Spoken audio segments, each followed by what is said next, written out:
waxaad ila eegtaan jinigan waxa uu ku sameynayo gabadhan quruxda badan. haddaba maanta waxaan idinla wadaagi doonaa muuqaal ka duwan muuqaaladeenii hore.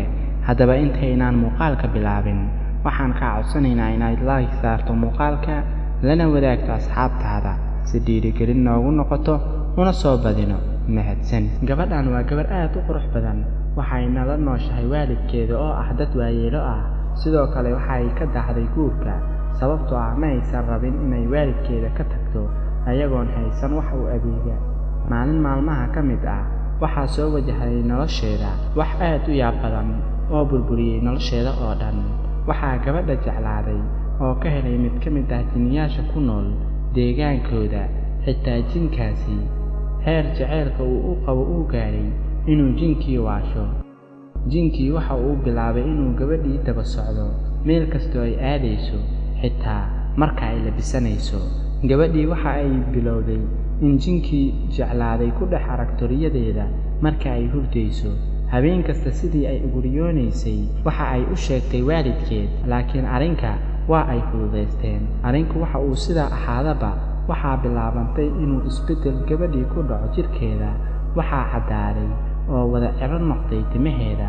waxaa arrinkaas welwel ku abuuray aabbaheed, waxa uuna iska dhaadhiciyey in gabadhiisa ay waalan tahay oo uu jini ku dhex shaqaysanayo. waxa uu u geeyey nin wadaad ah. wadaadkii gabadhii ayuu qur'aan saar ku bilaabay, waxa uuna gacantiisa saaray madaxa gabadha uu qur'aan saarayay. waxaa ka soo dhex qayliyey gabadhii korkeeda jinkii ku dhex jiray qaylo aad iyo aad u dheer, gacmaheedina way adkaadeen. jinkii intaasi kadib waxa uu bilaabay inuu ka soo dhex hadlo gabadhii, waxa uuna u hanjabay wadaadkii iyo waalidiintii gabadha dhaleen. waxaa hadalladiisii ka mid ahaa, hadda waan baxayaa, laakiin waan soo laabanayaa mar aan fogeyn. dhammaantiin waan idinka aarsan doonaa. waa uu baxay. markii gabadhii soo miirsatay ayaa arrinkii looga sheekeeyey. waxa uuna wadnaheeda u garaacmay si aan caadi ahayn, xitaa waxa uu ku dhowaaday inuu istaago. habeenkii markii la gaaray waxay aaday qolkeedii si ay u seexato. habeenka sakhtiisii dhexe waxaa dhacay arrin yaab badan oo uusan ku fakirayn qofna. guriga albaabadiisa oo dhan ayaa soo jajabay, xitaa daaqadaha. waxaa kacay dabeel aad iyo aad u weyn. waxaa bilaabmatay inay soo daataan alaabihii guriga yaaleen oo dhan. waxaa gurigii soo galay jinkii, waxa uuna watay gabadhii, waxa uuna la tagay meel aan cidna garanayn. waxaa arrinkii ku dhex faafay magaaladii ay degnayd dhammaanteed. dadkii ku noolaa magaaladaasi waxay bilaabeen inay raadiyaan gabadhii, wayna daaleen raadinteedii.